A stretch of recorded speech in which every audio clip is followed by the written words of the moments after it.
There was once a poor prince who had a kingdom. His kingdom was very small, but still quite large enough to marry upon, and he wished to marry.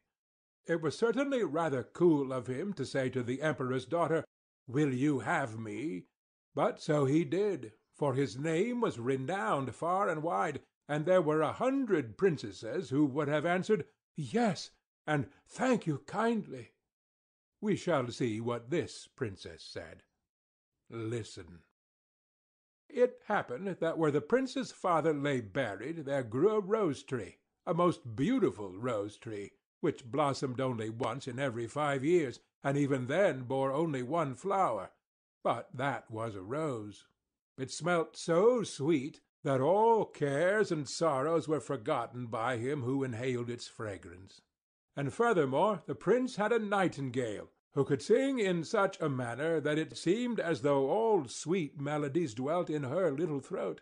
So the princess was to have the rose and the nightingale, and they were accordingly put into large silver caskets and sent to her.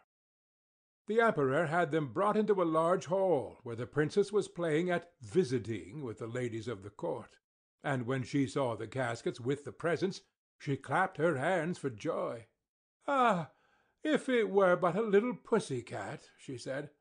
But the rose-tree with its beautiful rose came to view.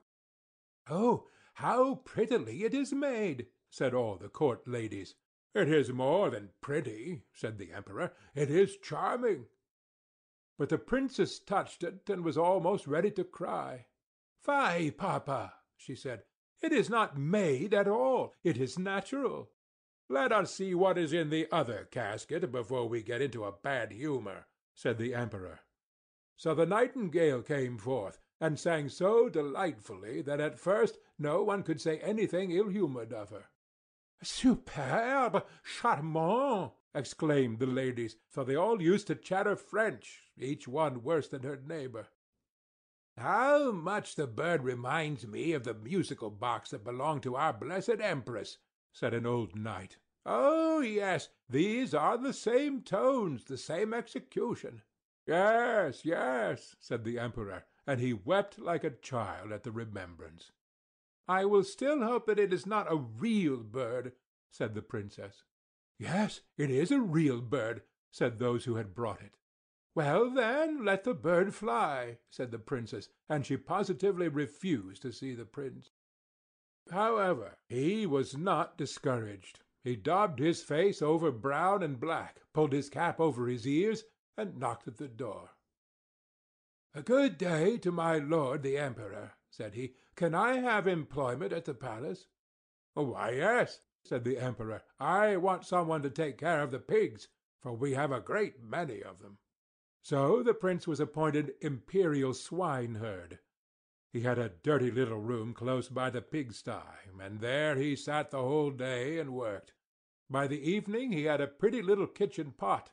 Little bells were hung all around it, and when the pot was boiling, these bells tinkled in the most charming manner, and played the old melody, "Ach, du lieber Augustin, alles ist weg, weg, weg.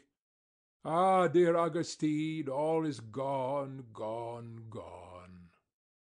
But what was still more curious, whoever held his finger in the smoke of the kitchen pot immediately smelt all the dishes that were cooking on every hearth in the city. This, you see, was something quite different from the rose. Now the princess happened to walk that way, and when she heard the tune she stood quite still and seemed pleased, for she could play Lieber Augustine. It was the only piece she knew, and she played it with one finger. "Why, there is my piece," said the princess. "That swineherd must certainly have been well educated. Go in and ask him the price of the instrument." So one of the court ladies must run in. However, she drew on wooden slippers first. "What will you take for the kitchen pot?" said the lady. "I will have 10 kisses from the princess," said the swineherd. "Yes, indeed," said the lady. "I cannot sell it for less," rejoined the swineherd. "He is an impudent fellow," said the princess, and she walked on. But when she had gone a little way, the bells tinkled so prettily Ach, du lieber Augustin, alles ist vague, vague, vague. Stay, said the princess. Ask him if he will have 10 kisses from the ladies of my court. No, thank you, said the swineherd. 10 kisses from the princess, or I keep the kitchen pot myself. That must not be either, said the princess. But do you all stand before me, that no one may see us? And the court ladies placed themselves in front of her, and spread out their dresses. The swineherd got 10 kisses, and the princess the kitchen pot. That was delightful. The pot was boiling the whole evening, and the whole of the following day. They knew perfectly well what was cooking at every fire throughout the city, from the chamberlains to the cobblers. The court ladies danced and clapped their hands. We know who has soup, and who has pancakes for dinner to-day, who has cutlets, and who has eggs. How interesting!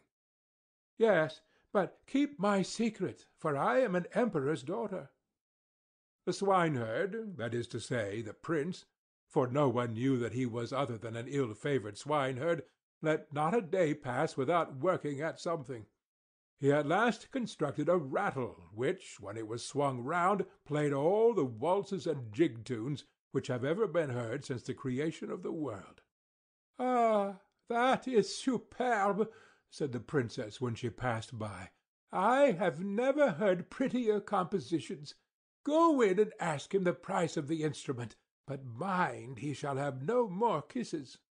He will have 100 kisses from the princess, said the lady who had been to ask. I think he is not in his right senses, said the princess, and walked on. But when she had gone a little way, she stopped again. One must encourage art, said she. I am the emperor's daughter. Tell him he shall, as on yesterday, have 10 kisses from me, and may take the rest from the ladies of the court. Oh, but we should not like that at all, said they. What are you muttering? asked the princess. If I can kiss him, surely you can. Remember that you owe everything to me. So the ladies were obliged to go to him again. 100 kisses from the princess, said he, or else let every one keep his own. Stand round, said she, and all the ladies stood round her whilst the kissing was going on. What can be the reason for such a crowd close by the pigsty? Said the emperor, who happened just then to step out on the balcony. He rubbed his eyes and put on his spectacles. They are the ladies of the court. I must go down and see what they are about.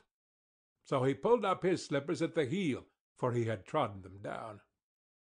As soon as he had got into the courtyard, he moved very softly, and the ladies were so much engrossed with counting the kisses, that all might go on fairly, that they did not perceive the emperor. He rose on his tiptoes. What is all this? said he, when he saw what was going on, and he boxed the princess's ears with his slipper, just as the swineherd was taking the 86th kiss. March out, said the emperor, for he was very angry, and both princess and swineherd were thrust out of the city.